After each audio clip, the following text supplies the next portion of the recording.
Hello all of you. आज हमारा पहला क्लास है सीएमए फाइनल लॉ का, which is paper 13 and is known as corporate laws and compliance. सबसे पहली बात तो लॉ का मतलब क्या होता है। वी ऑल नो कि लॉ सिंपली कुछ रूल्स होते हैं। क्या चीज़ के रूल्स मैम? कोई भी चीज़ करने के रूल्स। अगर आप बिजनेस कर रहे हो तो आपके लिए बिजनेस के रूल बनाए हुए हैं, बिजनेस लॉज जिसको हम बोलते हैं। अगर आपने किसी लेबर को एम्प्लॉय किया है तो बहुत सारे लेबर के लॉज बनाए हुए हैं, जैसे फैक्ट्रीज एक्ट वगैरह हमारा होता है। अगर आप कंपनी चला रहे हो तो हमारे पास कंपनी लॉ है, विच कंप्राइजेज ऑफ कंपनीज एक्ट। और अगर आप सिंपली रोड पे चल रहे हो तो भी आपको, रोड पे चल रहे हो, ड्राइव कर रहे हो तो भी आपको क्या करना होता है? ट्रैफिक लॉ को फॉलो करना।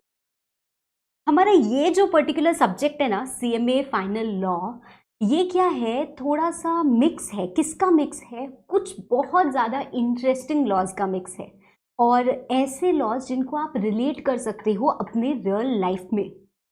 ठीक है, तो जिसको हम धीरे धीरे धीरे धीरे अनफोल्ड करेंगे, डिस्कवर करेंगे और देखेंगे कि हमारे ये लॉज हमसे क्या कहना चाहते हैं।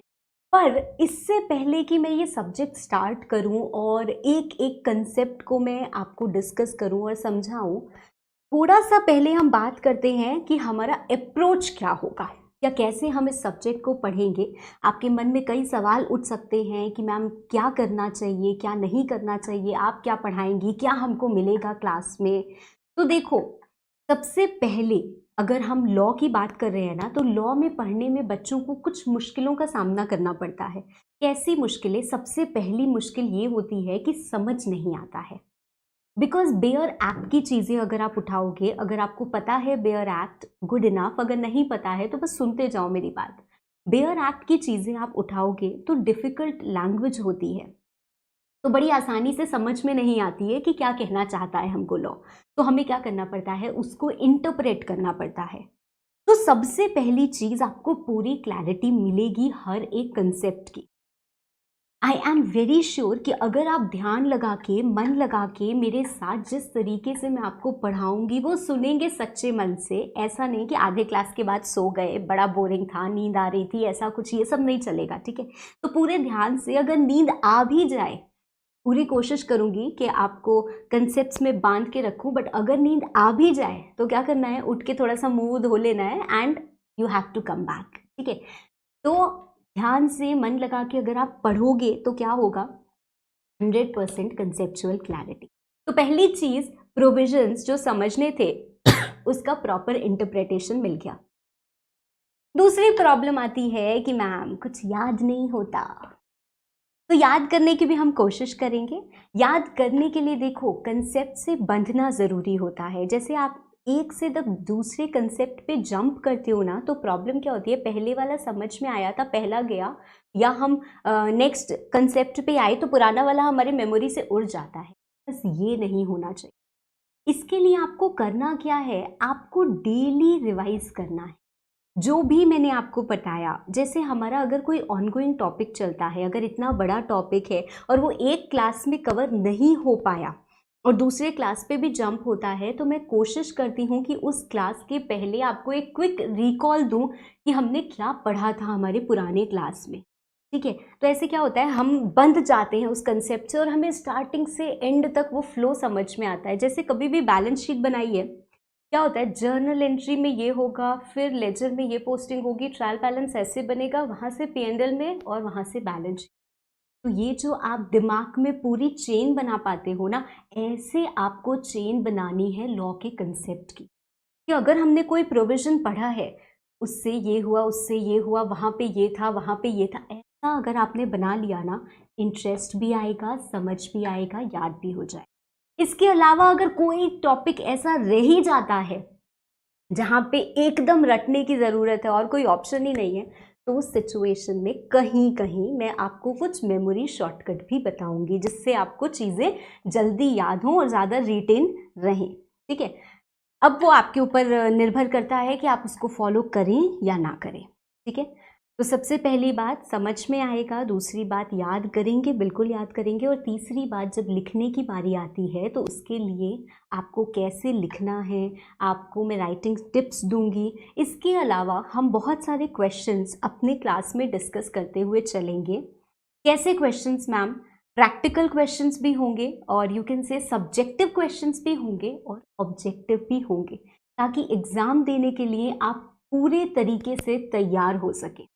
ठीक है, तो पूरे एग्ज़ाम ओरिएंटेड क्लासेस हैं, पर मेरा मकसद सिर्फ इतना नहीं है कि आपके नंबर अच्छे आएँ।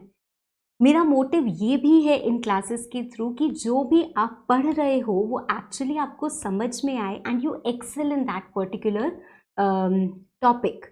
ठीक है, तो कभी आपसे मैं ही सवाल पूछूं या कोई भी बात हो तो आप समझ पाओ और समझा पाओ कि आपने क्या पढ़ा है और इसका मतलब क्या है। ठीक है, तो इस विजन के साथ, इस एम के साथ हम अपने क्लासेस को शुरू करेंगे।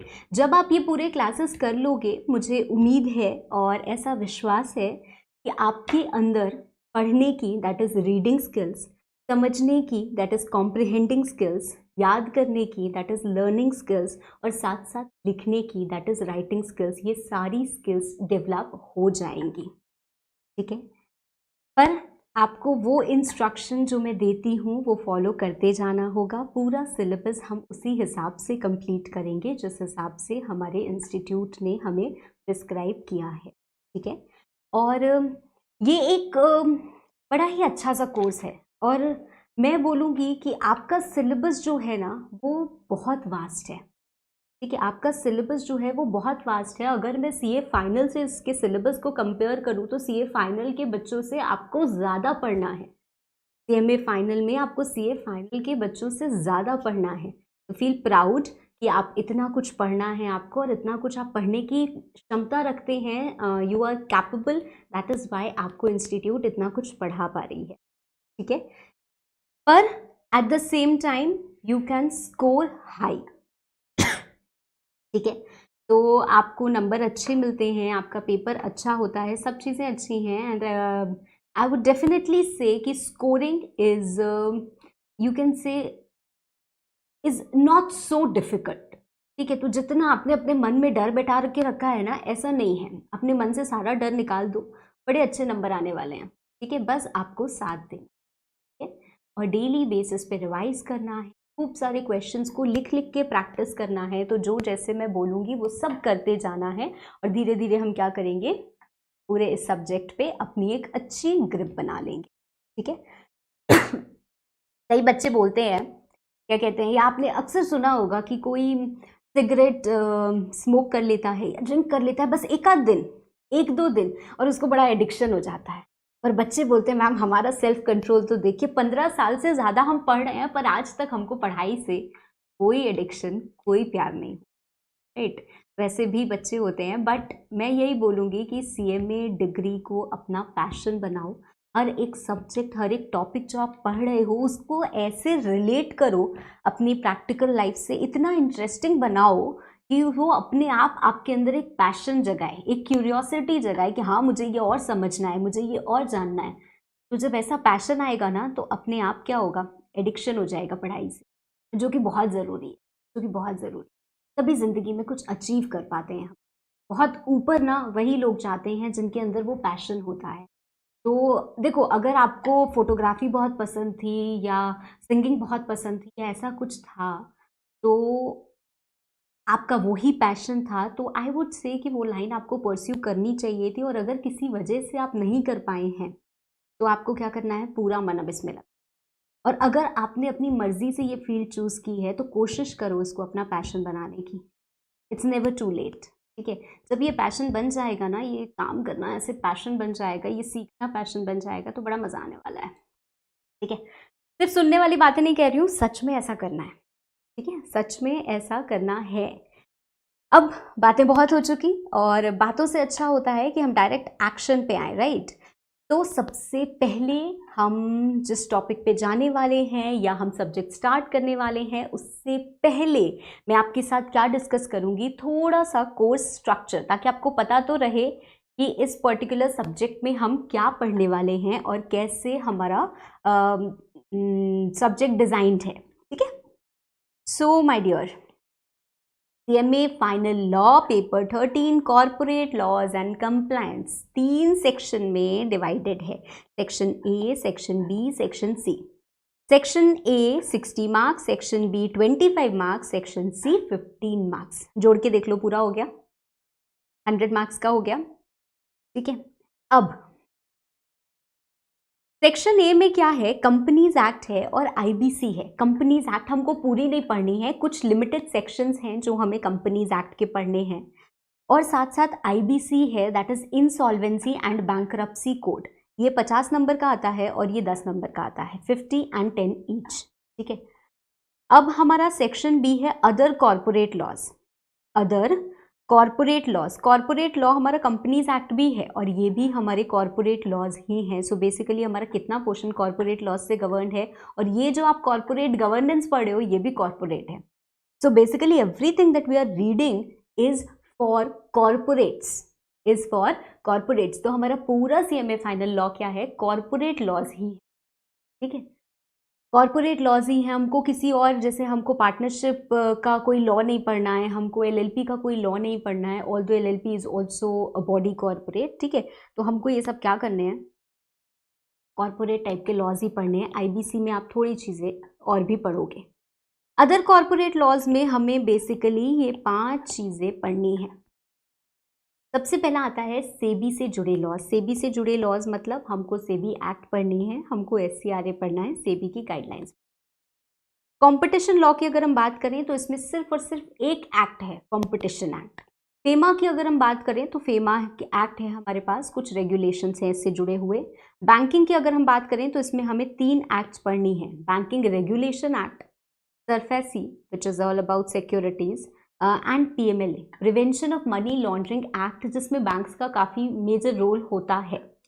उसके बाद हम आते हैं इंश्योरेंस सेक्टर में, जिसमें हमें 2 एक्ट पढ़नी है, इंश्योरेंस एक्ट और एडा, जो इसकी डेवलपमेंट अथॉरिटी है, इंश्योरेंस को गवर्न करने वाली। इसके बाद आता है हमारा सेक्शन सी, जो कि है कॉर्पोरेट गवर्नेंस। कितने मार्क्स का है, 15 मार्क्स। टॉपिक बड़ा छोटा सा है, इतना भी छोटा नहीं है, बट हाँ इन सब के कंपेरिजन में इतने मार्क्स, देखो इतना कुछ पढ़ोगे सिर्फ 25 मार्क्स के लिए, और इतना सा पढ़ोगे 15 मार्क्स के। बड़ी नाइंसाफी है, राइट। तो नाइंसाफी तो है, क्योंकि ये भी पढ़ना पड़ेगा, छोड़ तो हम कुछ सकते नहीं है, क्योंकि हमारा मकसद ये थोड़ी ना है, हमारा एम सिर्फ ऐसे पास होना नहीं है, हमारा एम है अच्छे मार्क्स लाना, तो हमें तो सब पढ़ना है। ठीक है, बट सबसे पहले पासिंग मार्क्स तो सिक्योर कर लें, सबसे पहले पासिंग मार्क्स सिक्योर कर लो, और उसके बाद फिर सोचेंगे कि क्या और करना है।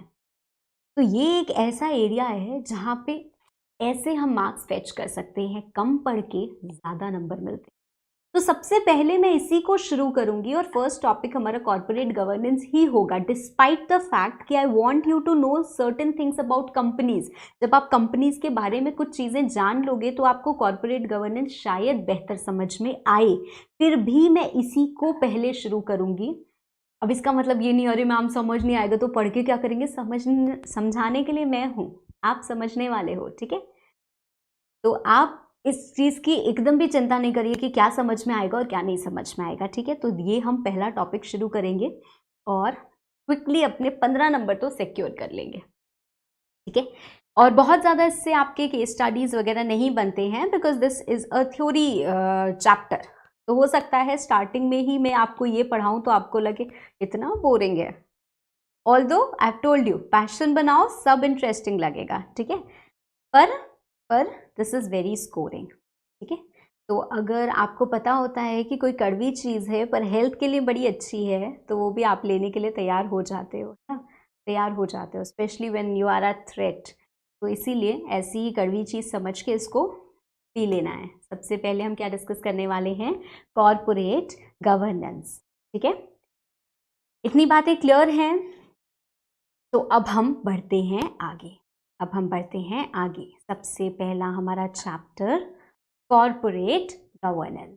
ठीक है, सबसे पहला हमारा chapter corporate governance. I hope आपको एक आइडिया लग गया है आपके पूरे के पूरे सब्जेक्ट का, कि आपके सब्जेक्ट में क्या है और क्या क्या चीज़ें आपको पढ़नी है। ठीक है, तो धीरे धीरे, it is a very vast course, इसको छोटा मोटा मत समझने की भूल करना। ठीक है, बहुत मन लगा के पढ़ना है और बहुत कुछ सिखाएगा.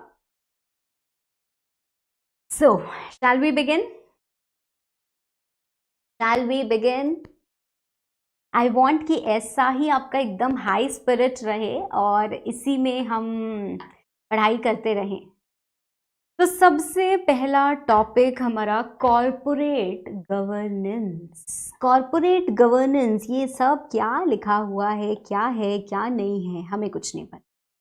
कोई भी टॉपिक हो, कोई भी एक्ट हो, कोई भी लॉ हो, कुछ भी हम उठाते हैं तो हम तो अपने टॉपिक से यही सवाल करते हैं, क्या हो भाई तुम, क्यों हो, कहाँ हो, कहाँ से आए हो, कैसे, what, when, what, why, when, where, how.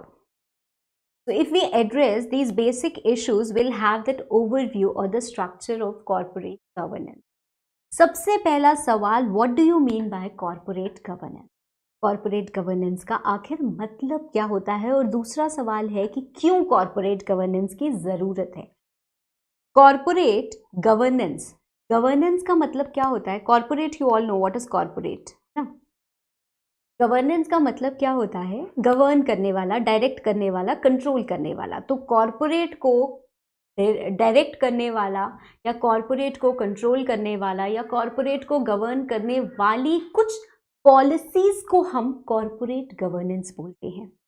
Corporates को गवर्न करने वाली कुछ पॉलिसीज को हम क्या बोलते हैं, कॉरपोरेट गवर्नेंस बोलते. एकदम स्क्रैच से मैं आपको समझाती हूं और आप सुनिएगा बड़े ध्यान से. प्रमोटर, प्रमोटर कौन होते हैं, जो एक कंपनी को इनकॉर्पोरेट करते हैं. प्रमोटर मतलब आज मुझे कंपनी बनाने का मन किया, समडे अंबानी, धीरू भाई अंबानी जी को कंपनी बनाने का मन किया, तो उनको एक आइडिया आया कि हम ये चीज़ का बिजनेस करते हैं. अब ये कंपनी बनाने के लिए क्या क्या करना पड़ेगा, अच्छा ये डॉक्यूमेंट लगेगा, वो डॉक्यूमेंट लेके आए, कहाँ पे खोले, यहाँ पे खोलना ठीक रहेगा, यहाँ पे खूब चलेगी, चलो ये फाइनल किया. पैसा भी लगेगा, मतलब कितने शेयर होल्डर चाहिए, हमने कहा कि आप प्राइवेट कंपनी खोलिए, 2 लोग लगा लीजिए, तुम, एक मैं हो गया, एक मेरी वाइफ हो गई, ठीक है, हमारे पास इतना इतना पैसा है, हमने ये लगा दिया. So what he is doing, he is generating the idea, he is doing all the necessary formalities that needs to be done. वो सब करने के बाद वो क्या करेंगे, एक कंपनी को इनकॉर्पोरेट करते, कंपनी को बनाते हैं. कंपनी को बनाने वाला प्रमोटर होता है, वो कंपनी बना देता है. जरूरी नहीं है कि वो खुद ही कंपनी का शेयर होल्डर भी बने. मोस्टली केसेस में ऐसा ही होता है, जिसने कंपनी बनाई है वो खुद ही अपने शेयर्स, मतलब वो खुद ही पैसा डालता है और शेयर्स भी अपने ले लेता है. बट ऐसा भी हो सकता है कि आपने सारी कंपनी बनाने का काम किया और आपने लोगों को भी ढूंढ लिया कि तुम इस कंपनी में पैसा लगा दो, आप इस कंपनी में पैसा लगा दीजिए, ठीक है. तो प्रमोटर हो भी सकता है शेयर होल्डर, नहीं भी हो सकता है शेयर होल्डर. ऑल्दो इन मोस्टली कंपनीज प्रमोटर होता ही है. वो जो शेयर्स होल्ड करता है उसको हम बोलते हैं प्रमोटर्स शेयर होल्डिंग, ठीक है. अब सुनिएगा, प्रमोटर ने कंपनी बनाई, प्रमोटर क्या करता है, कंपनी बनाता है. कंपनी बनाने के बाद वो शेयर होल्डर्स को शेयर्स इशू करते हैं. कौन इशू करती है, ये कंपनी. कंपनी क्या करती है, शेयर्स इशू करती है. किसको शेयर्स इशू करेगी, शेयर होल्डर्स को, जो इवेंचुअली कंपनी के ओनर्स होते हैं. जैसे एक पार्टनरशिप फर्म है, 4 पार्टनर्स ने पैसा लगाया, ये पार्टनरशिप फर्म किसका है, चारों पार्टनर्स का है, वही तो इसके ओनर है ना. तो एक कंपनी है, कंपनी में 5 शेयर होल्डर्स ने पैसा लगाया, 5 लोगों ने पैसा लगाया. Share holding is what, capital, right. 5 लोगों ने पैसा लगाया, 5 लोगों ने पैसा लगाया. इसका ओनर कौन होगा, शेयर होल्डर्स ही होंगे. जिसका पैसा वही तो मालिक होगा ना, जिसका पैसा है वही मालिक होगा, ठीक है. तो इसका मतलब क्या है, इन्होंने जो पैसे लगाए उसके अगेंस्ट इनको हम शेयर्स इशू करते. They are the owners of the company but they do not direct the company. वो कंपनी चलाते नहीं हैं. रिलायंस के मेरे पास भी शेयर्स हैं, अगर रिलायंस के शेयर्स मेरे पास हैं तो क्या मैं वो कंपनी चला सकती हूँ, क्या मैं वो कंपनी चलाती हूँ. मैं बोलती हूँ नहीं नहीं ये चीज़ अच्छी नहीं लग रही, नहीं नहीं ये डील कैंसिल कर दो, तो ये मैं नहीं कर सकती. क्यों नहीं कर सकती, because I am merely a share holder. छोटी सी शेयर होल्डर हूँ मैं, 2 4 5 शेयर्स मैंने रख भी लिए तो क्या हो गया, राइट. ये क्या करते हैं, अपॉइंट करते हैं। किसको अपॉइंट करते हैं, बोर्ड ऑफ डायरेक्टर्स को और ऑडिटर। ये डायरेक्टर्स को अपॉइंट करते हैं। डायरेक्टर्स कौन, कंपनी मैनेज करने वाले लोग, इनका नाम ही डायरेक्टर्स है। मतलब they are the ones who direct the company. Company वो लोग चलाते हैं, उनको उस पोजीशन पे बैठाता कौन है। जैसे हम सिटीजन्स हैं, मैंने इतना टैक्स दिया, आपने इतना टैक्स दिया, ये पैसा जो गवर्नमेंट के पास है किसका है, हमारा है। किसका है, हमारा है। क्या हम उस पैसे को खर्च करते हैं या डिसाइड करते हैं यहाँ की रोड बनवाओ, वहां की रोड बनवाओ, मेरे घर के आगे की रोड टूट गई है इसको बनवाओ। हम इलेक्ट करते हैं, हम इलेक्ट करते हैं अपना नेता, राइट। हम इलेक्ट करते हैं अपना रिप्रेजेंटेटिव। वो क्या करते हैं, वो एक्चुअली हमारा देश चलाते हैं। Likewise it happens in a company. पैसे मैंने दिए पर मैंने इलेक्ट किया एक पर्सन को जो कि क्या करेगा, कंपनी चलाए। फिलहाल के लिए इतना काफी है, समझ में आ रही है ना चीजें। तो वो क्या करते हैं, कंपनी को मैनेज करते हैं। लाइकवाइज हम ऑडिटर भी अपॉइंट करते हैं। ऑडिटर कौन होता है, जो इन बुक्स को या इस मैनेजमेंट को एग्जामिन करता है, आपको एक सही ओपिनियन देता है कि क्या आपकी कंपनी जैसी दिख रही है वैसी ही है या इसमें कुछ गोलमाल गोलमाल गोलमाल गोलमाल है, राइट। तो ये हमको पता चलता है। ये कौन हमको बताता है, एक ऑडिटर बताता है, ठीक है। तो हु डायरेक्ट्स और कंट्रोल्स द कंपनी। देखो कंट्रोल की अगर आप बात करो तो कंट्रोल कहीं ना कहीं शेयर होल्डर्स के पास भी है। कहीं ना कहीं कंट्रोल शेयर होल्डर के पास भी है, क्योंकि उनका पैसा लगा है। तो ऐसे ही सब चीज तो आप अपनी मर्जी से नहीं कर सकते ना। बट कंपनी को चलाने वाले ये डायरेक्टर्स ही होते हैं। कंपनी को चलाने वाले ये डायरेक्टर्स ही होते हैं। अब ये डायरेक्टर्स या वो शेयर होल्डर्स जब भी इन्वॉल्व होते हैं, that is the people in charge who are actually running a company, ये काम कैसे करेंगे, how to regulate functioning, how do they regulate functioning. काम ये कैसे करेंगे, हम काम कैसे करेंगे मतलब सेल जैसे करते हैं सेल वैसे करेंगे, परचेज जैसे करते हैं परचेज वैसे करेंगे, नहीं। हम यहाँ पे ऑपरेशंस की तो बात ही नहीं। तो जो आपके डे टू डे ऑपरेशंस, काम काज ये सब होते हैं, we are not talking about this, we are not talking about this. हम बात कर रहे हैं कुछ सेट ऑफ पॉलिसीज की। ये काम कैसे करेंगे, बाय फॉलोइंग पॉलिसीज। कैसे पॉलिसी मैम, जिसको हम बोलते हैं कॉरपोरेट गवर्नेंस। हम कुछ पॉलिसी के थ्रू इनको ये बता रहे हैं कि आपको ये कंपनी किस तरीके से डायरेक्ट करनी है, किस तरीके से कंट्रोल करनी है। Corporate governance is you can से अ वे or a method telling how a corporate is governed. Corporate governance का मतलब वो पॉलिसी, वो मेथड, वो तरीका है जो हमें बताता है कि किस तरीके से आपकी कंपनी चलेगी। कंपनी कैसे चलेगी ये कोई और क्यों हमें बताएगा, ये तो हम खुद डिसाइड कर लेंगे। बिल्कुल आप कर लीजिए खुद डिसाइड, बिल्कुल आप कर लीजिए खुद डिसाइड। देखो हम क्या करते हैं, हम वो करते हैं जो हमारा मन हो। कंपनी क्या करती है, कंपनी वो करती है जो लॉ का मन हो। अगर आपने कंपनी बनाई है तो आपको कंपनी का लॉ फॉलो करना पड़ेगा ना, कंपनी का नियम कानून मानना पड़ेगा। कंपनी का नियम कानून मानने का मतलब है कंपनीज एक्ट को मानना पड़ेगा। अब हम ये कह रहे हैं कि कंपनीज एक्ट में भी कुछ ऐसी पॉलिसी बनाई गई है जो हमें बताती है कि इन डायरेक्टर्स को, जिनके हाथ में कंपनी की बागडोर है, इनको कंपनी कैसे चलानी है। अब मेरे गोल्डन वर्ड्स सुनना, golden words are not repeated but I repeat it a number of times. क्यों, क्योंकि वो बहुत जरूरी है। ये क्या होगा, कॉर्पोरेट गवर्नेंस कोई एक्ट नहीं है, ठीक है। It is more likely a code. Code क्या होता है, अलग अलग तरीके से हमारा कंपाइल किया हुआ लॉ होता है। So it is mostly like a code. It is not even a code but it is mostly like a code which compiles all relevant set of policies directing a company to promote fat। यहाँ पे मोटापा कौन promote कर रहा है, fat is not मोटापा, fat stands for fairness, accountability, accountability and transparency and transparency। ये होता है फैट का मतलब। इसको प्रमोट करने के लिए कुछ पॉलिसीज हमें बताई जाती हैं जो किसको माननी है, उन लोगों को जो कंपनी चला रहे हैं।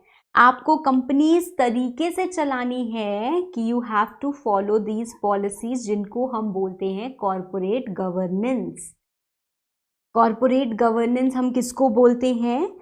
सेट ऑफ पॉलिसीज जो कि बनाई गई हैं for directing a company on the principles of accountability, fairness and transparency, और you can say ethical practice. क्यों मैम, अनएथिकल प्रैक्टिसेस में क्या प्रॉब्लम है? अनएथिकल प्रैक्टिसेस में क्या प्रॉब्लम है? क्यों हमको एथिकल प्रैक्टिसेस को प्रमोट करना है, हम तो अनएथिकल प्रैक्टिसेस प्रमोट करेंगे?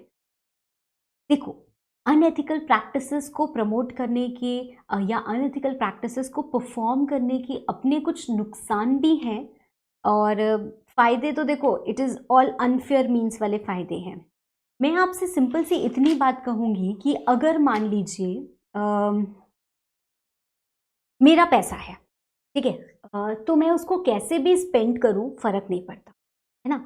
मेरा पैसा है तो मुझे कौन रोक सकता है? अगर मैंने 50,000 रुपये कहीं से कमाए हैं और मैं 50,000 रुपये की एक वॉच लेना चाहती हूँ, तो कौन मुझे आके रोक लेगा? Except for Rajinikanth, right? Rajinikanth can do anything, but और तो कोई मुझे नहीं रोक सकता। पर अगर मैंने आपसे पैसे लिए हैं, अगर मैंने आपसे पैसे लिए हैं और ये बोल के लिए हैं कि मुझे बहुत ज़रूरत है, मुझे यहाँ पे बिजनेस पे लगाना है, ये काम करना है, ये काम शुरू हो जाएगा और उसके 10 दिन के अंदर मैं आपको पैसे दे दूंगी और वो पैसे से मैं जाके घड़ी खरीद लेती हूँ, तो आप मुझे रोकोगे? आप मुझे रोकोगे और मेरी जिम्मेदारी बनती है कि मैं आपको सच बताऊं। I am accountable to you. क्यों? क्योंकि आपका पैसा है, मेरा पैसा थोड़ी ना है।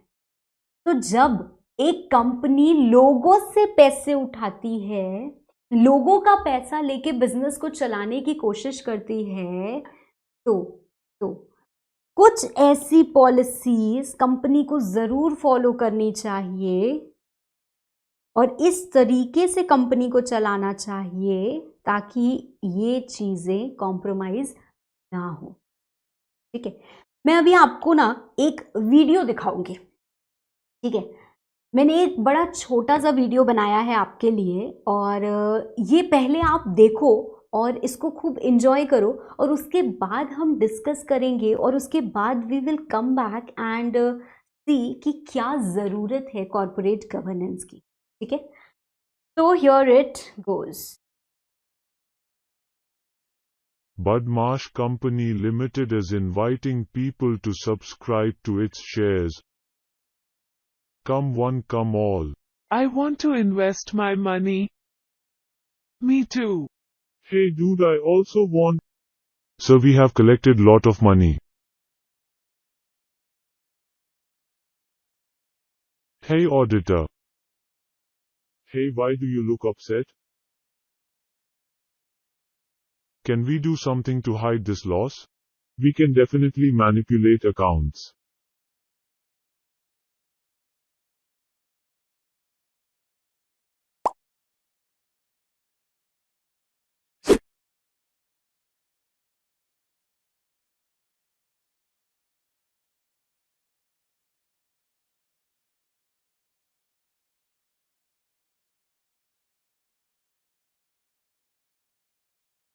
अब देखो क्या समझ में आया ये वीडियो से। एक क्विक अगर हम ओवरव्यू लें इस वीडियो का, which is you can say very much connected to Satyam scam. ठीक है, सत्यम स्कैम अगर आपने सुना हो तो आपको याद आएगा कि क्या हो रहा है, प्रॉफिट्स को इन्फ्लेट किया जा रहा है। बेचारे छोटे छोटे मासूम से इन्वेस्टर्स थे, एक नई कंपनी खुली, कंपनी का नाम भी क्या था? बदमाश कंपनी, राइट? तो कंपनी का नाम देख के ही मैं तो इन्वेस्ट नहीं करती, बट वो मासूम से इन्वेस्टर्स थे। उन लोगों ने क्या किया, झांसे में आ गए। तो अच्छा सा सूट बूट पहन के कॉर्पोरेट सा बंदा अगर पैसे मांगेगा तो फिर नीयत फिसल ही जाती है, राइट? तो आप पैसे दे ही देते हो, तो लगता है ना कि नहीं नहीं ये चीटिंग नहीं कर सकता या फ्रॉड नहीं कर सकता। तो बदमाश कंपनी ने क्या किया, इन्वेस्टर्स को बोला कि हम अपनी कंपनी के शेयर्स इशू कर रहे हैं, आप आइए और पैसे लगाइए। बड़े सारे इन्वेस्टर्स आए, बहुत सारे इन्वेस्टर्स आए और उन्होंने पैसे दिए और कंपनी ने क्या किया, सबको शेयर्स इशू कर दिए। कंपनी तो बड़ी खुश हो गई, इतने पैसे आ गए। फिर कंपनी ने देखा यहाँ तो बड़ा तगड़ा लॉस हो गया है। इतनी लॉस मेकिंग कंपनी, अगर हम अपने इन्वेस्टर्स को बताएंगे कि आपके सारे पैसे डूब गए, तो ये इन्वेस्टर्स तो क्या करेंगे, बड़ा बवाल मचाएंगे, फिर सारे पैसे शेयर को बेचने की बात करेंगे, तो हमारा शेयर प्राइस एकदम नीचे आ जाएगा, तो हम तो डूब जाएंगे पूरे और हमें तो बड़ा नुकसान हो जाएगा। सिंपल सी छोटी सी बात मैं अभी आपको बता रही हूँ, ऑल्दो इट इज़ वे मोर। तो उन्होंने क्या किया, वो गए अपने ऑडिटर के पास। अब ऑडिटर क्या होते हैं, इतने नॉलेजेबल पर्सन हैं, तो उनके पास क्रैक्स भी बहुत होते हैं, विंडो ड्रेसिंग, मैनिपुलेशन, ये सब बड़ी आम बात है फाइनेंशियल्स में होना। तो उन्होंने बोला कि सर कुछ कर सकते हैं क्या इस लॉस को हटाने के लिए। तो आपने देखा कि ऑडिटर ने तुरंत कहा कि हाँ बिल्कुल बिल्कुल मैनिपुलेट कर देंगे, हो जाएगा सर, कोई प्रॉब्लम नहीं है। और तुरंत वो लॉस 2 करोड़ का प्रॉफिट बन गया और इन्वेस्टर्स बड़े खुश हो गए। इन्वेस्टर्स की खुशी का तो कोई ठिकाना ही नहीं रहा। पर ये क्या हुआ, इन्वेस्टर्स को लगा शायद उनके 2 रुपए 10 रुपए बन गए, पर एक्चुअली क्या हुआ था, उनके 2 रुपए 0 रुपीस बन चुके थे। और उनको नहीं पता था कि एक्चुअली उन्होंने जहां पैसे इन्वेस्ट किए हैं वहां पे धोखा हो रहा है उनके साथ। अब आप मुझे ये बताओ, क्योंकि यहाँ पे कोई ऐसी पॉलिसी नहीं थी ऑफ ट्रांसपेरेंसी, कोई पॉलिसी नहीं बनाई हमने ट्रांसपेरेंसी के लिए। मतलब हमने नहीं बोला कि आपने जिससे पैसा लिया है उसको आपको सारी चीज़ें बतानी पड़ेगी, पैसा कहाँ लगा, क्या लगा, और आपको सारी ट्रांसपेरेंट मैनर में काम करना होगा। कुछ भी हम समझा दें चलेगा, क्योंकि कोई ऐसी पॉलिसी नहीं बनी है, कोई ऐसा नियम कानून नहीं बना हुआ है जो कंपनी को मानना पड़ेगा ताकि पब्लिक या इन्वेस्टर के भले की बात हो सके। तो ऐसी सिचुएशन में क्या हो रहा है, cheating, unethical, should not be done, right.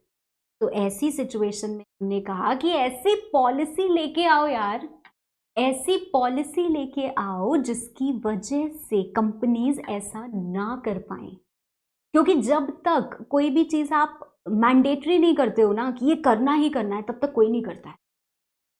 तो आपको नियम बनाना पड़ेगा, आपको नियम बनाना पड़ेगा कि कंपनी को तो ये मानना ही मानना पड़ेगा। तो ऐसी पॉलिसी जो आप बनाते हो, कौन से रिगार्ड में, फेयरनेस, अकाउंटेबिलिटी और ट्रांसपेरेंसी के रिगार्ड में, उस पॉलिसी को हम बोलते हैं कॉर्पोरेट गवर्नेंस। उस पॉलिसी को हम क्या बोलते हैं, कॉर्पोरेट गवर्नेंस। समझ में आई बात। अब सवाल ये उठता है कि क्यों जरूरी है मैम कॉर्पोरेट गवर्नेंस। तो इसके बड़े सारे फायदे हैं, बहुत सारे फायदे हैं। जैसे यहाँ पे तो आपने देखा कि नुकसान हो रहा है, यहाँ पे आपने देखा ना वो इन्वेस्टर्स का कितना, अभी उनको समझ नहीं आया, अभी बेचारे सब बड़े हंस रहे हैं, खुश हो रहे हैं। अभी 4 साल बाद जैसे सत्यम स्कैम हुआ था, अब सत्यम स्कैम की अगर हम बात करें तो नाम, मुझे तो ना नाम लेते हुए ही हंसी आ जाती है। सत्यम स्कैम, नाम भी क्या, स्कैम तो छोड़ो बाद में हुआ, कंपनी का नाम तो उन्होंने सत्यम रखा था ना, सत्यम नाम रखा है। और सत्यम का मतलब होता है ट्रुथ, सच, राइट। बट एकदम भी सच तो 1% था ही नहीं, सिर्फ धोखा ही धोखा था। इसका मतलब तो ये हो गया जैसे आलिया भट्ट अपना नाम बोल रही हो कि मेरा नाम ब्रेनी रख दो, राइट। अब कुछ लोग इससे बड़े नाराज भी होंगे, all those who are Alia Bhatt fans, I too am, right. But मैं अप्रिशिएट करती हूँ उनका आर्ट वर्क। और अगर हम इसकी बात करें तो हर किसी में फ्लॉज होते हैं। I don't know her personally, but अगर आप गूगल करोगे ना टॉप 10 डम्ब एक्ट्रेसेस, तो शायद आपको उनका नाम पहले नंबर पे मिलेगा। But with no offence to anyone, and ये सिर्फ और सिर्फ एक एग्जाम्पल था, just to keep that momentum, ठीक है। तो सत्यम अपने नाम से बहुत ज़्यादा परे है, पर उसमें स्कैम में क्या हुआ था, ऐसे ही प्रॉफिट्स को इन्फ्लेट कर करके दिखाते गए थे। एक दिन कंपनी के सारे इंडिपेंडेंट डायरेक्टर्स ने अपने हाथ बाहर निकाल लिए और तब सामने आया इतना बड़ा घोटाला। और सामने आया इतना बड़ा घोटाला तो हमें पता चला कि क्या हो रहा था कंपनी में। ये दोनों मिली भगत किसकी थी, कंपनी की और ऑडिटर्स की। क्योंकि ऐसा नहीं हो सकता कि ऑडिटर को कैसे नहीं पता है, इतना कंपनी के लॉसेस क्या हो रहे हैं, प्रॉफिट्स में बदल जा रहे हैं, फाइनेंशियल्स इन्फ्लेट हो रहे हैं, जैसे हमने अपने वीडियो एग्जाम्पल में देखा ऑडिटर मिला हुआ था। तो जनरली ऑडिटर की मर्जी के बिना या ऑडिटर की, और PwC जैसा ऑडिटर जो इतना कॉम्पिटेंट है, तो स्कोप इज़ वेरी लेस या चांसेस आर वेरी लेस कि ऐसा हो सकता है। खैर वो हमारा काम नहीं है, वो कोर्ट का काम है, accordingly they took judgment. But हम यहाँ पे अगर बात करें तो सत्यम स्कैम में भी कुछ ऐसा ही हुआ था। और जब सत्यम फेज, अभी मैं आपको नीचे दिखाती हूँ, देखो हमारा कॉर्पोरेट गवर्नेंस, ये राजू जी हमारे, ठीक है, हमारा पूरा जो कॉर्पोरेट गवर्नेंस की हिस्ट्री है ना, इनकी वजह से पूरी बदल गई है। इतना बड़ा ये सत्यम स्कैम था। हमने बोला है बिफोर सत्यम और आफ्टर सत्यम हमारा कॉर्पोरेट गवर्नेंस ही बदल गया, हमारी सारी पॉलिसी बदल गई, हमारी सारी पॉलिसी ही बदल गई। ठीक है, तो बहुत कुछ है, बहुत कुछ समझना है। फिलहाल पहली बात जो आपको याद करने वाली है एग्जाम के पॉइंट ऑफ व्यू से, वो क्या है कि कॉर्पोरेट गवर्नेंस क्या है मैम। कॉर्पोरेट गवर्नेंस वो सेट ऑफ पॉलिसीज हैं जो कि बनती हैं एक कंपनी चलाने के लिए। अब कंपनी चलाने के लिए का मतलब ये नहीं है कि कंपनी के हम नॉर्मल रूटीन ऑपरेशंस की बात कर रहे हैं। We are not talking about the routine operations. हम किसकी बात कर रहे हैं? हम बेसिकली 3 कंसेप्ट्स की बात कर रहे हैं। तो यू कैन से it is different from day-to-day operational management. It is different from day-to-day operational management. क्योंकि ये बेस्ड है हमारे इन प्रिंसिपल्स पे। Accountability, transparency and ethical practices, basically transparency, accountability and fairness. देखो यहाँ क्या लिखा हुआ है, सबसे पहले अगर हम इस पॉइंट की बात करें, फेयरनेस इन डीलिंग। एक कंपनी किस किस से इंटरैक्ट करती है? एक कंपनी सिर्फ और सिर्फ अपने शेयर होल्डर से इंटरैक्ट नहीं करती है, बट अपने सारे स्टेक होल्डर्स से इंटरैक्ट करती है। स्टेक होल्डर्स कंपनी के कौन कौन से होते हैं? कंपनी के स्टेक होल्डर्स कौन कौन से होते हैं?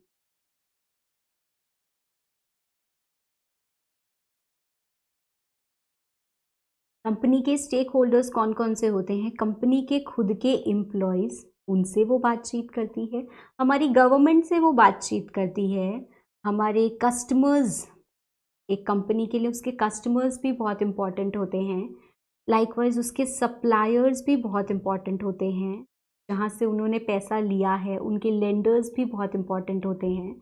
तो you have society as a whole, and definitely we have shareholders also. Stakeholders मतलब anyone who has some interest in the company, जो भी कंपनी के साथ इंटरैक्ट कर रहा है उसको हम बोलते हैं, क्या होते हैं वो? स्टेक होल्डर्स होते हैं। इन स्टेक होल्डर्स के हित में we have to be fair to everyone. Corporate governance मतलब एक ऐसी पॉलिसी बनाओ जो इनके प्रति फेयर हो। कंपनी इस तरीके से चलाओ, इस पॉलिसी को फॉलो करके चलाओ जो इनके प्रति क्या हो? फेयर हो, जो इनके प्रति फेयर हो। एक कंसेप्ट है कंपनीज एक्ट में इंडिपेंडेंट डायरेक्टर का। इंडिपेंडेंट डायरेक्टर अपॉइंट करने का मतलब, इंडिपेंडेंट डायरेक्टर वो पर्सन होता है जो कंपनी से कहीं से जुड़ा हुआ नहीं है, जो कंपनी से कहीं से जुड़ा नहीं हुआ है। अगर हम बात करें जैसे इन्फोसिस की कंपनी के फाउंडर हैं नारायण मूर्ति, अब he is also an independent director in other companies. मतलब अगर वो, उनके पास बहुत नॉलेज है, उनके पास बहुत एक्सपीरियंस है, उनको पता है कि कंपनी किस तरीके से चलती है, उसमें क्या प्रॉब्लम आ सकती है, क्या नहीं आ सकती, अगर वो किसी दूसरी कंपनी में जाके एडवाइस देंगे या उसके फाइनेंशियल्स देखेंगे, उनको कोई मतलब ही नहीं है आपकी कंपनी में प्रॉफिट हो या लॉस हो या क्या हो, उनको इससे कोई मतलब नहीं है। वो आए हैं अपना एक्सपर्ट ओपिनियन देने, वो आए हैं अपना एक्सपर्ट ओपिनियन देने। बोर्ड के एग्जाम्स होते हैं, बोर्ड के एग्जाम्स होते हैं, हमें पता है वाइवा के लिए कोई एक्सटर्नल फैकल्टी आती है। क्यों आती है? बोर्ड के एग्जाम्स में वाइवा के लिए एक्सटर्नल फैकल्टी क्यों आती है? रीजन इज कि वो बायस्ड नहीं होंगे, इंटरनल फैकल्टी को तो सारे बच्चे प्यारे हैं, वो तो चाहते हैं कि स्कूल का रिजल्ट अच्छा है, तो वो सबको एक जैसे नंबर दे देंगे कि अच्छा 30 मार्क्स का प्रैक्टिकल है, सबको 30 दे दो। शक हो सकता है हम लोगों के ऊपर, चलो एक आध के को 29 दे दो, दैट्स इट। बट जो एक्सटर्नल फैकल्टी आएगी वो अनबायस्ड रहेगी। तो हमने बोला कंपनी चलाने वाले सारे इंटरनल लोग ही क्यों रहे, सबको कंपनी में इंटरेस्ट है, सब मैनिपुलेट करेंगे, कुछ बाहर के लोगों को भी बुलाओ ना कंपनी चलाने के लिए। तो बाहर के लोगों को बुलाना, दैट इज इंडिपेंडेंट डायरेक्टर्स को अपॉइंट करना, is one such policy of corporate governance. वो कैसे आई, वो कंपनीज एक्ट बनी, कंपनीज एक्ट के अंदर एक प्रोविजन डला, वैसे आई। ठीक है, तो ये छोटी छोटी अलग अलग जगह से पॉलिसीज को मिला के दिखाना कॉर्पोरेट गवर्नेंस है। कुछ पॉलिसी यहाँ लिखी है, कुछ पॉलिसी यहाँ लिखी है, कुछ इस कंपनी को फॉलो करनी है, कुछ उस कंपनी को फॉलो करनी है, सबको हमने एक प्लेटफॉर्म पे लेके आए, हमने कंपाइल किया और हमने बोला ये लो, ये सेट ऑफ पॉलिसीज हैं जो आपकी किस लिए काम करती हैं, ताकि फेयरनेस, अकाउंटेबिलिटी और ट्रांसपेरेंसी बनी रहे कंपनी। क्यों जरूरी है? क्योंकि अगर ऐसा नहीं होगा तो बहुत नुकसान होगा। किसको होगा? बहुत लोगों को होगा। सबसे पहली बात, सारे स्टेक होल्डर्स। शेयर होल्डर्स को क्या नुकसान होगा? उनके पैसे लगे हुए हैं, अगर आप सच नहीं बताओगे तो वो क्या होगा, वो टाइमली सेल नहीं कर पाएंगे, उनका सारा पैसा डूब जाएगा, तो डेफिनेटली वो तो डायरेक्टली उनको नुकसान होगा ही होगा। एम्प्लॉयज़ को कैसे होगा? एम्प्लॉयज़ के प्रति भी आपको ऑनेस्ट होना चाहिए, फेयर होना चाहिए। आप एम्प्लॉयज़ पहली बात तो अनबायस्ड तरीके से रखिए।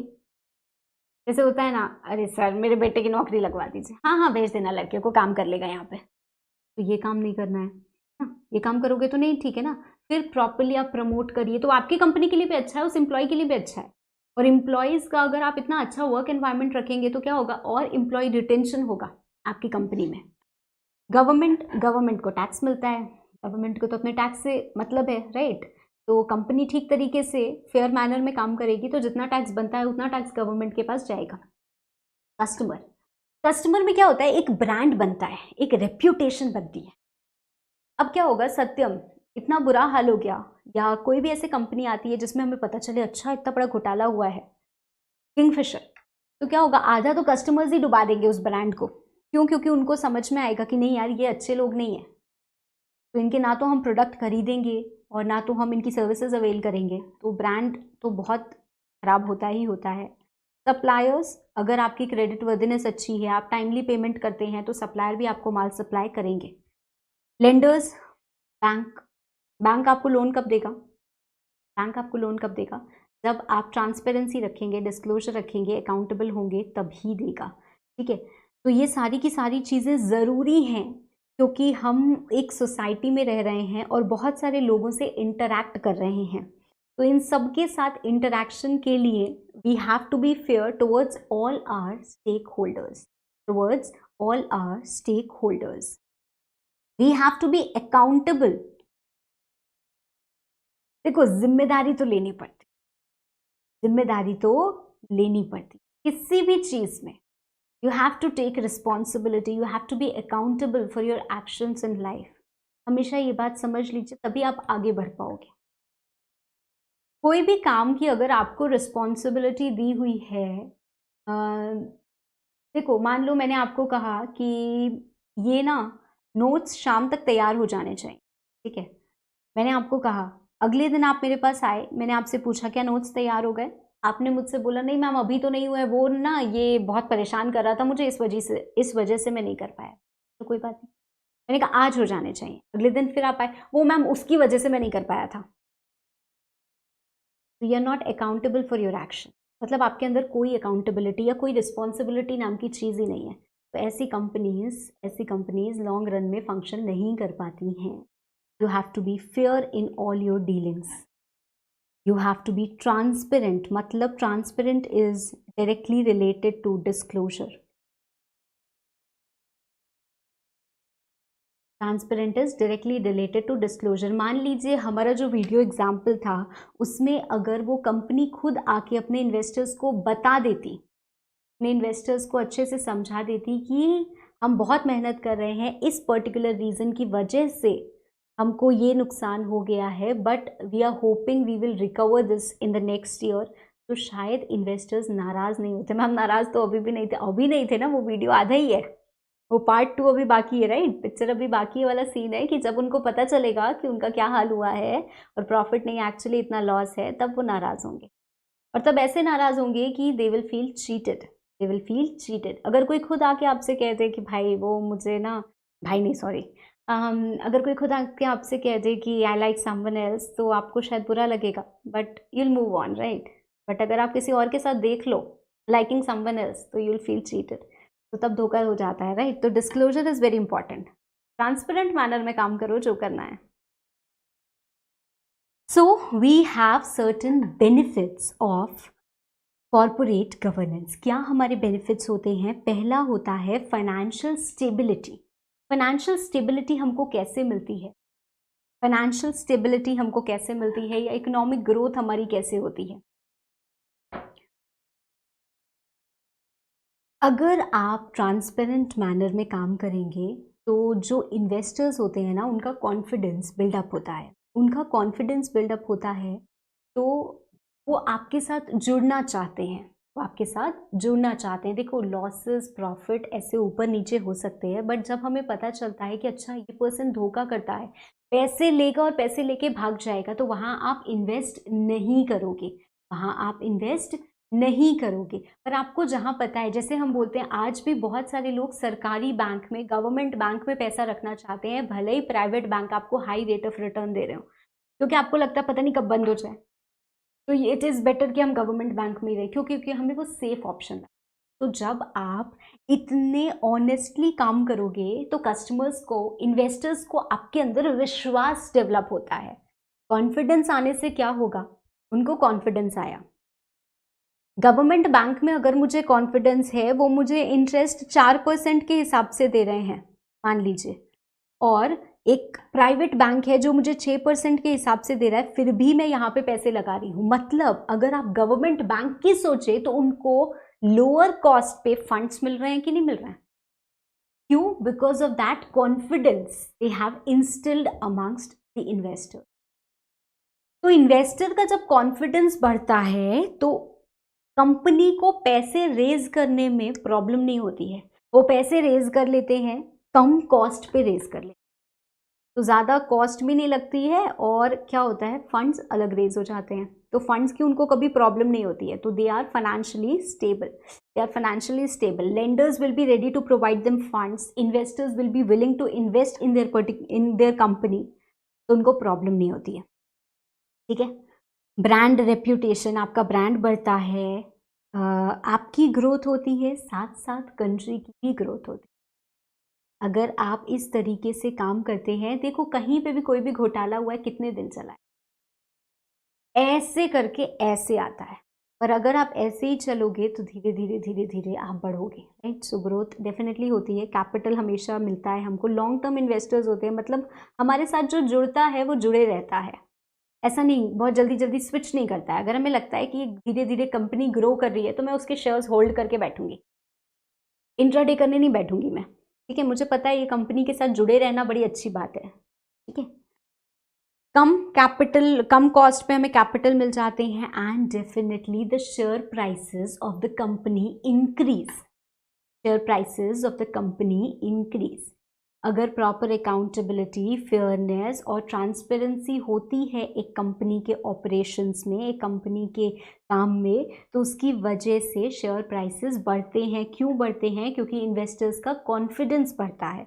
जब इन्वेस्टर्स का कॉन्फिडेंस बढ़ेगा तो they will demand more shares of that particular company. हर एक को इस कंपनी में पैसे लगाने होंगे। क्यों? क्योंकि कंपनी ने इतनी अच्छी अपनी ब्रांड इमेज बना ली है या रेप्यूटेशन बना ली है, ठीक है। सिंपल सी बात है, क्लियर है? चलो, now an example of good corporate governance is well-defined and enforced structure that works for the benefit of everyone concerned by ensuring that the enterprise adheres to accepted ethical standards, best practices and formal laws. मतलब एक ऐसी company जो हर किसी के भले के लिए काम कर रही है, जो एथिकल स्टैंडर्ड्स सोसाइटी ने बनाए हैं उसको मीट करके, जो फॉर्मल लॉज बनाए हैं उसको सबको फॉलो करके काम कर रही है, तो मतलब वो गुड कॉर्पोरेट गवर्नेंस है। मतलब that corporate is governed in an efficient manner. ठीक है, मतलब वहाँ पे ऐसी अच्छी सेट ऑफ पॉलिसीज को अडॉप्ट किया गया है, राइट। पर अगर कंप्लायंसेस नहीं है, एम्बिग्यूटी है, पुअरली स्ट्रक्चर्ड है, तो this can damage the financial health of the, ये लॉन्ग रन में नहीं चल पाता है, ये लॉन्ग रन में नहीं चल पाता है। क्लियर इतनी बात? चलो अब फिर से इस पे आते हैं हम। आपको समझ में आ गया कि कॉर्पोरेट गवर्नेंस क्या है, राइट? समझ में आ गया कि कॉर्पोरेट गवर्नेंस क्या है, कॉर्पोरेट गवर्नेंस की हमें क्यों ज़रूरत है। पहले हमने वो वीडियो एग्जाम्पल देखा जिससे हमें समझ में आया कि ऐसे सिचुएशन नहीं चल सकती, company can not function in long run like this, right. तो हमें फेयरनेस, ट्रांसपेरेंसी, अकाउंटेबिलिटी को प्रमोट करना चाहिए, उनको प्रमोट करने वाली पॉलिसीज़ को ही हम कॉर्पोरेट गवर्नेंस बोलते हैं।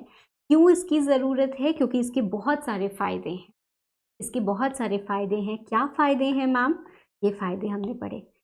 इससे हमारी कंपनी फाइनेंशियली स्टेबल होती है, ग्रो करती है, हमें कम इजीली कैपिटल मिल जाता है, हमारे साथ लॉन्ग टर्म तक इन्वेस्टर्स जुड़े रहते हैं, हमें कम कॉस्ट पे कैपिटल मिल जाता है, हमारे शेयर प्राइसेस बढ़ते हैं, कंपनी की ब्रांड रेप्यूटेशन बढ़ती है, इमेज बढ़ती है, अच्छी होती है। तो ये सारे क्या हैं? कॉर्पोरेट गवर्नेंस के फ़ायदे हैं। इसीलिए बोला गया है कि हम जो भी काम करें उसमें प्रॉपर डिस्क्लोजर दें, ट्रांसपेरेंट मैनर में काम करें, हम अकाउंटेबल रहें फॉर ऑल आर एक्शंस, हम फेयर रहें, ना सिर्फ अपने शेयर होल्डर्स से बल्कि अपने सारे स्टेक होल्डर्स के प्रति। ठीक है, तो इतनी बात क्लियर हो गई। अब ये कॉर्पोरेट गवर्नेंस का कंसेप्ट कब आया, कब हमें लगा कि हमें फेयर होना चाहिए या हमें एथिकल प्रैक्टिसेस करनी चाहिए, वो बिजनेस के लिए अच्छा है। बिजनेस में तो क्या बोलते हैं, जैसे एफएम में आप पढ़ते हो, प्रॉफिट मैक्सिमाइजेशन इज एवरीथिंग, है ना, बस प्रॉफिट मिलना चाहिए, है ना, बाय हुक और by crook, it is all about money. यहाँ पे आप पढ़ रहे हो, it is not all about money, money can not take you to heights, but good corporate governance, of course business ज़रूरी है, बिजनेस के बिना तो कॉर्पोरेट गवर्नेंस कुछ नहीं कर पाएगी, बट ये बहुत ज़रूरी है। तो कब हमें इसकी ज़रूरत समझ में आई? लिबरलाइजेशन के बाद। हमें इसकी ज़रूरत कब समझ में आई? लिबरलाइजेशन के बाद। कहाँ इसकी ज़रूरत है? ज़्यादातर लिस्टेड कंपनीज पे, ज़्यादातर लिस्टेड कंपनीज पे। जैसे मैंने आपको बताया, मेरा पैसा मैं खुद कहीं पे भी खर्चा कर दूँ, फ़र्क नहीं पड़ता। लिस्टेड कंपनीज कौन सी होती हैं? जिन्होंने पब्लिक से पैसा उठाया है। अब आप बोलोगे मैम अनलिस्टेड पब्लिक कंपनीज भी तो होती हैं। अनलिस्टेड कंपनीज, पब्लिक कंपनीज वो होती हैं जिन्होंने पब्लिक से पैसा नहीं उठाया, बिकॉज अगर वो पब्लिक ऑफर देंगी तो they have to get themselves list. As of now the present situation is, इतना आपको डीप में अभी समझने की ज़रूरत नहीं है, कंपनीज एक्ट में आप समझ, ठीक है। तो मेनली अनलिस्टेड कंपनी, बट ऐसा नहीं है कि बाकी कंपनीज पे कुछ भी नहीं है, चीज़ें हैं। कैसे हम कॉर्पोरेट गवर्नेंस तक पहुंचेंगे, या हमें क्या पता कौन सी पॉलिसी क्या करना है, कैसे करना है?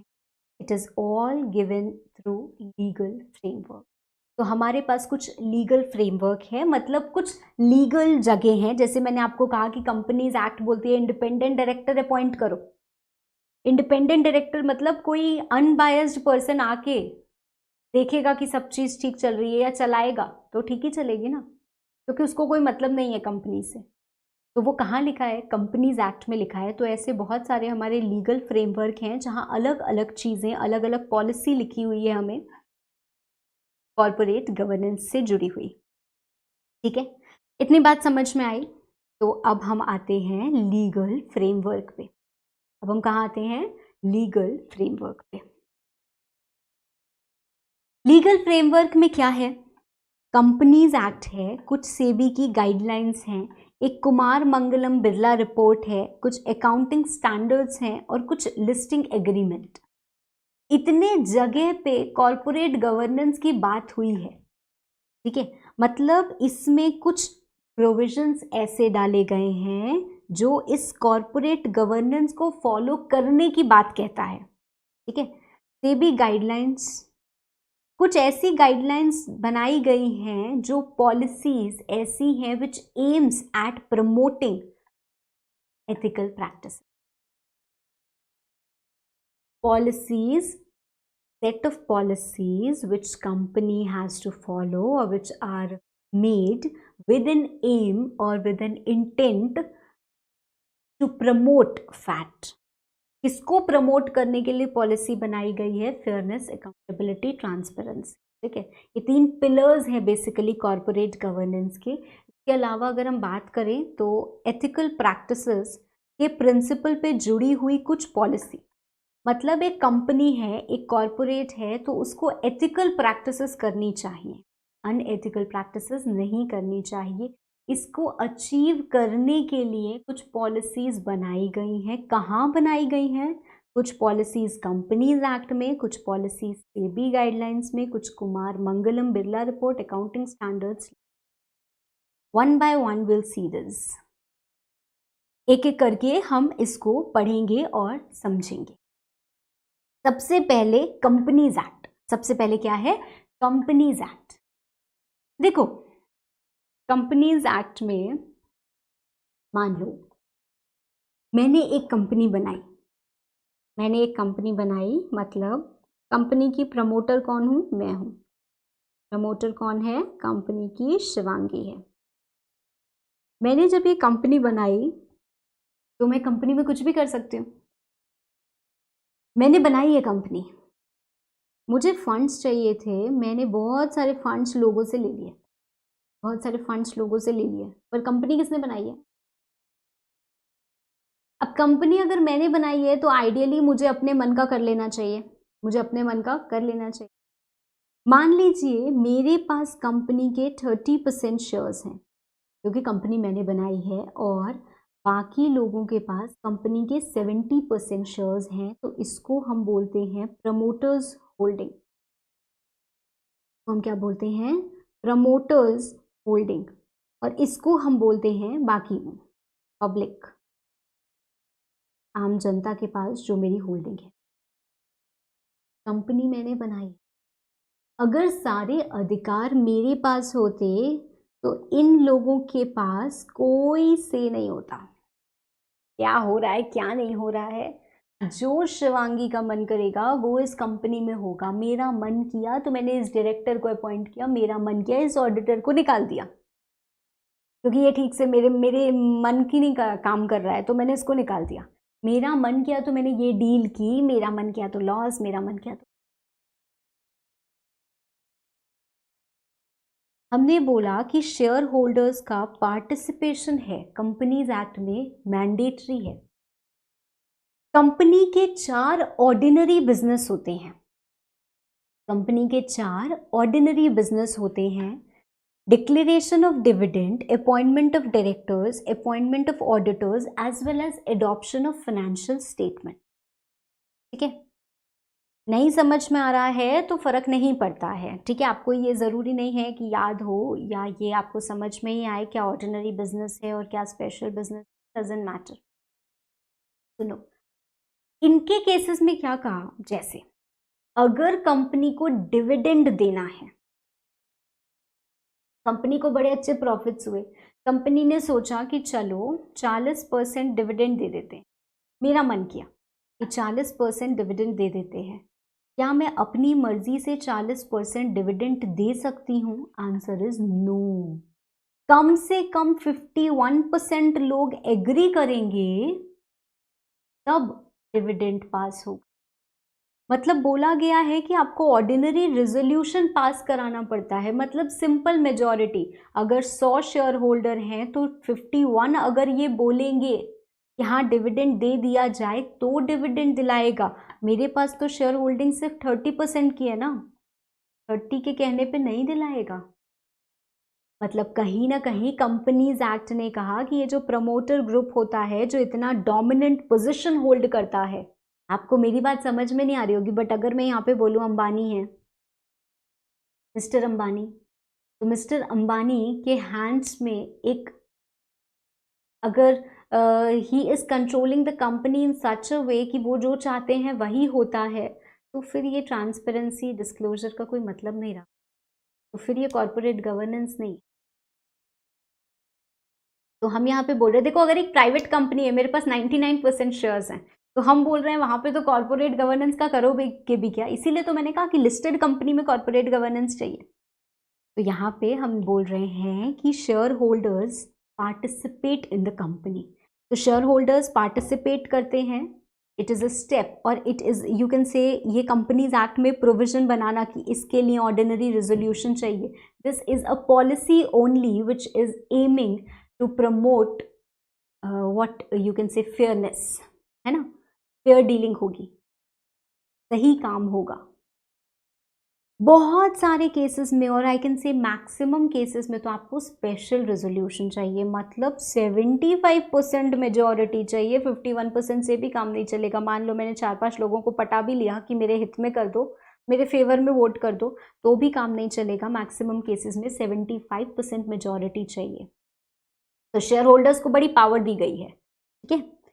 इसके बाद आता है एक कंसेप्ट ऑपरेशन एंड मिसमैनेजमेंट का भी, ऑपरेशन एंड मिसमैनेजमेंट।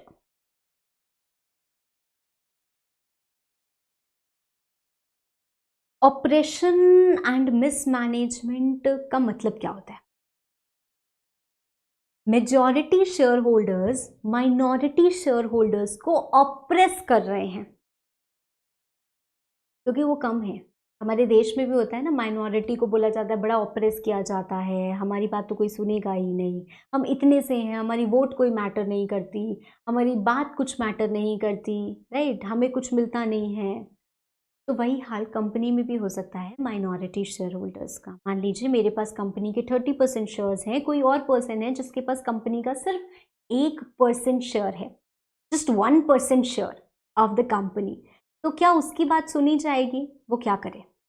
तो हमने एक और रूल बनाया, कंपनीज एक्ट में प्रोविजन आता है, ये पूरा का पूरा एक चैप्टर है, ठीक है। अभी मैं आपको सेक्शंस में उलझाना नहीं चाहती हूँ, इसलिए मैं सिंपल सी चीजें आपको बता रही हूँ। माइनॉरिटी शेयर होल्डर्स को एक्ट में प्रोटेक्शन मिलता है, और हम बोलते हैं कि अगर आपके पास 10% शेयर कैपिटल है, मतलब मेरे पास 1 है, किसी के पास 5 है, किसी के पास 6 है, हम सब ने मिल लिए, तो हम एक एप्लीकेशन दे सकते हैं कि हमें भाई रिलीफ चाहिए, हमारे साथ गलत हो रहा है, हमको ऑप्रेस किया जा रहा है, तो हमें रिलीफ चाहिए, तो हमें ये अधिकार दिया गया है। This right has been conferred under companies act, ठीक है। तो हमें ये अधिकार दिया गया है कंपनीज एक्ट 2013 में, 2013 में, ठीक है। कंपनीज एक्ट 2013 बहुत बाद में बनी है, फिलहाल हमारे कॉर्पोरेट गवर्नेंस की चीज़ें बहुत पहले ही शुरू हो गई थी, फिर भी because here we are discussing the legal framework, तो मैं सबसे जुड़ी हुई आपको छोटी छोटी बातें बताती हूँ। This is not just this, सिर्फ इतना नहीं है, हमने ई वोटिंग इंट्रोड्यूस की। कंपनीज एक्ट में क्या होता है, अब ई वोटिंग होता है। मान लो रिलायंस की अगर कहीं पे एजीएम हो रही है, तो रिलायंस की एजीएम मैं तो जाके अटेंड नहीं कर सकती, पर मेरे पास रिलायंस के शेयर्स हैं। अब मैं क्योंकि नहीं जा सकती, तो मैं वोट कैसे करूं? आपने बोला हम शेयर होल्डर से पूछ के ये फैसला करेंगे, और मैं कैसे वोट करूं? मैं तो जा ही नहीं सकती। तो उन्होंने कहा आप घर बैठे वोट करो। घर बैठे सारी पढ़ाई हो रही है, एक वोट भी तो हो ही सकता है, तो आप घर बैठे वोट करो, देयर इज नो प्रॉब्लम। तो सिर्फ ये नहीं है, बहुत कुछ और है, बहुत कुछ और है। हर स्टेप पे आप देखोगे कुछ कुछ पॉइंट्स ऐसे हैं जो सिर्फ इसलिए डाले गए हैं ताकि फेयर तरीके से एक कंपनी रन हो सके, ताकि ट्रांसपेरेंट मैनर में कंपनी फंक्शन कर पाए। बहुत सारे हमने डिस्क्लोजर लगा दिए कंपनीज एक्ट में, हमने बोला ये बताओ शेयर होल्डर को, ये बताओ शेयर होल्डर को, ये बताओ कि ये क्यों किया, शेयर होल्डर को ये बताओ ये कैसे किया। बहुत सारे डिस्क्लोजर, बहुत सारी अकाउंटेबिलिटी, बहुत सारी फेयरनेस, सारी चीज़ से बना हुआ है हमारा कंपनीज एक्ट, और बहुत सारी policies. This is just 1 or 2 examples, right. तो बहुत सारी चीज़ें और हैं इस पर्टिकुलर पॉइंट में भी। नेक्स्ट है हमारा SEBI regulations, SEBI regulations, but here I am ending my class, ये हम डिस्कस करेंगे हमारे नेक्स्ट सेशन। ठीक है, तो आई होप इतनी चीज़ें अभी तक आपको समझ में आई। कॉर्पोरेट गवर्नेंस का मतलब क्या है? कॉर्पोरेट गवर्नेंस क्या होता है? सेट ऑफ पॉलिसीज, कौन सी policies which direct a company based on the principles of fairness, accountability, transparency, ethical practice. ठीक है, इसके फायदे क्या हैं? इसके फायदे ये हैं कि कंपनी अच्छा ग्रो करती है, फाइनेंशियली स्टेबल होती है, कंपनी को पैसे लेने में कोई प्रॉब्लम नहीं होती है, लॉन्ग टर्म इन्वेस्टर्स भी मिलते हैं और हर समय पैसे मिल जाते हैं, कम कॉस्ट पे मिल जाते हैं, इनके शेयर प्राइसेस बढ़ते हैं, इनकी ब्रांड इमेज बढ़ती है, रेप्यूटेशन बढ़ती है, स्टेक होल्डर्स को इन पे ज़्यादा कॉन्फिडेंस होता है। तो हर हम समय हमारी कोशिश क्या होनी चाहिए कि हम फेयर रहें, ट्रांसपेरेंट मैनर में अकाउंटेबल होके काम करें। Corporate governance is more important for listed companies, is more important for listed companies. कहाँ से हम क्या चीज़ को मतलब हम क्या करें या कौन सी सेट ऑफ पॉलिसीज़ हैं जिनको हम कॉर्पोरेट गवर्नेंस बोलते हैं। तो कॉर्पोरेट गवर्नेंस जो हमने एक्सट्रैक्ट किया है वो कहाँ कहाँ से पॉलिसीज़ एक्सट्रैक्ट की हैं? कंपनीज एक्ट से, जिसमें भर भर के पॉलिसीज़ हैं। SEBI guidelines, you also have SEBI LODR listing, तो ये भी हमारे हैं। Then you also have Kumar Mangalam Birla report, कुछ अकाउंटिंग स्टैंडर्ड्स, लिस्टिंग एग्रीमेंट्स, जो एक एक करके हम सारे पढ़ेंगे। ठीक है, इसके बाद we will also study about the history of corporate governance, कि कैसे कॉर्पोरेट गवर्नेंस इवॉल्व हुई। जैसे मैंने आपको बताया था ना, हिस्ट्री, सत्यम स्कैम से जुड़ी हुई कुछ बातें। ठीक है, बट फिलहाल के लिए कंपनीज एक्ट के कुछ एग्जाम्पल्स जो रेलिवेंट हैं वो मैंने आपके साथ डिस्कस कर लिए हैं, और सेबी रेगुलेशन से जुड़ी हुई बातों से हम स्टार्ट करेंगे हमारे। Thank you.